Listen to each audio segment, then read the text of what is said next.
You're listening to World of Empowerment Radio, your station for practical spirituality in a changing world. And here are your hosts, Aingeal Rose Ahonu. So we're asking about the chemtrails themselves and approaching the chemtrails and asking what they might have to say. Okay, so when I tune into that energy, I get a lot of red. And as we know, red is heat, red is anger. And so what I actually feel from the chemtrails themselves is they are angry that they are being used in this way in combination with other elements. And it feels to me, so let me just look at this for a minute, what they're doing. But they themselves feel angry about being used in this way. All right, so just a second. While Aingeal Rose is thinking about that, I'm seeing that they are a reflector, almost like a mirror. So I think their purpose perhaps is to reflect back sunlight, perhaps, or even reflect back heat back onto the earth. But it's reflecting either up or down. It's reflecting. And then the other thing also is that it's forming a cover or a blanket. And if you think about it, putting a blanket around the earth in this way, it causes the earth to be in darkness. Now, this could be metaphorical darkness, but it certainly feels that it's causing a darkness. And it could be a spiritual darkness or an energetic kind of a darkness, as if it's not allowing light through. And that's very strong for me as being their purpose right now. I would agree with that. It's like putting a shield around the earth so that the cosmic energies can't come in in the way that they're meant to come in right now. So in a way, they're keeping the world encased in a heat bubble. Is actually what I'm seeing. It's enclosing it, but it feels hot.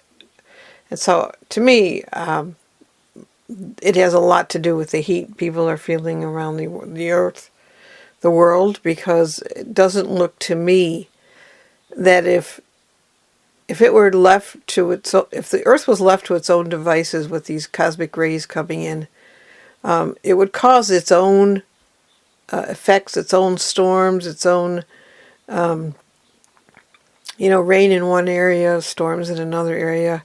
But it looks like it has the ability still to balance that out in some way and cause new foliage, new combinations of life forms on Earth, which I think is part of its purpose, is to create new life forms and new plant life and everything else.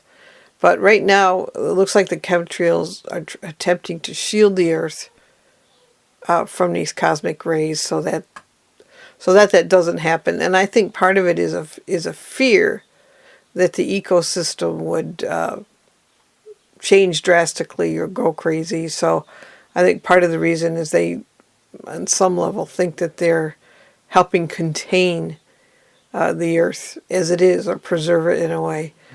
But I don't know that that's exactly true. I think it's causing more heat than they realized. Yeah. I had the strangest visual when I was seeing the mirror earlier on. It developed as you were talking, and I realized now that it's actually one of these one-way mirrors. You know the way, because the visual I had was somebody that's been interrogated in a police station, for example. You know the way they have these one-way mirrors, and the detectives are usually at one end of the mirror, and they can see the interrogation taking place, but the person who's been interrogated doesn't know that they're being watched, right? So in that way, I saw that the Earth is like being in the interrogation room and being watched from outside. And this one-way mirror is what these chemtrails are doing.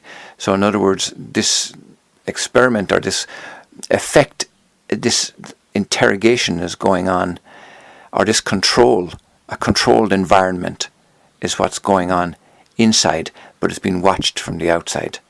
And that's also what that mirror is doing. Right. So let's just ask what are the effects of this on humanity? Well, a mutation is what I'm getting. It's actually causing genetic mutations in people because of the chemicals involved and because of the containment. It's like, again, having something in a greenhouse, right? Yeah.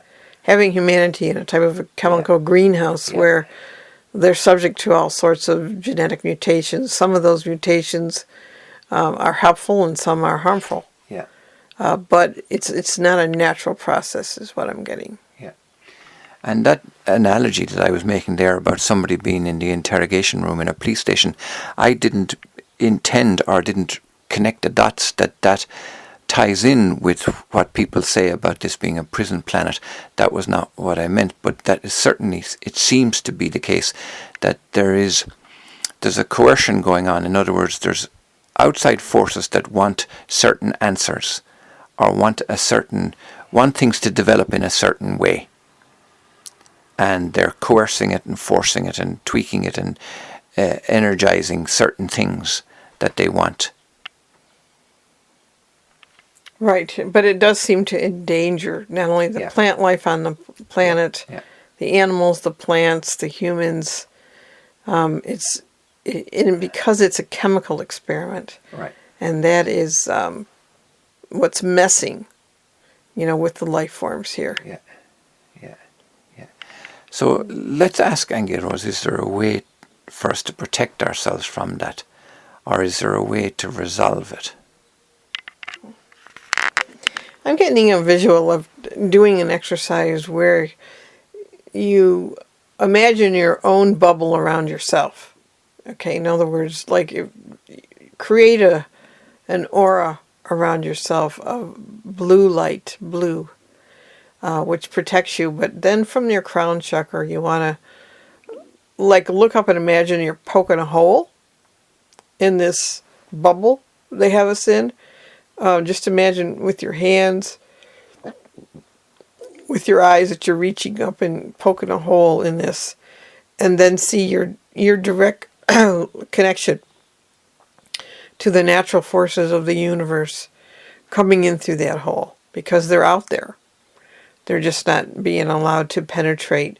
It's almost like we're in a amniotic sac, is kind of what it looks like, But if you reach up and you poke a hole so that you can breathe, and so that the cosmic rays that are meant to affect you can come in through that hole and come down and fill the inner part of your aura, then you'll be able to avail yourself to the natural forces.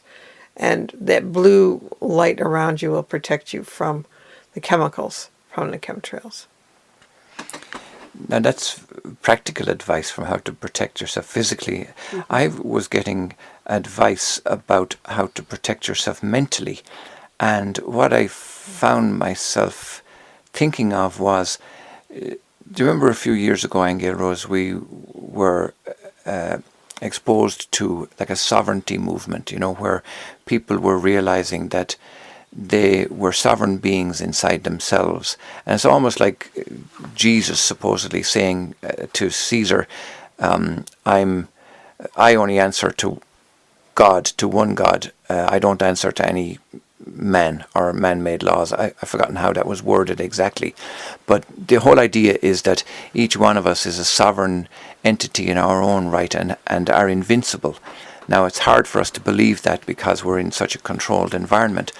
But I felt that one of the resolutions was that we invoke that sovereignty inside ourselves, which in itself gives a kind of energetic and mental protection and a mental strength and a tapping into that invincibility, that even though there is this chemical spraying and there is this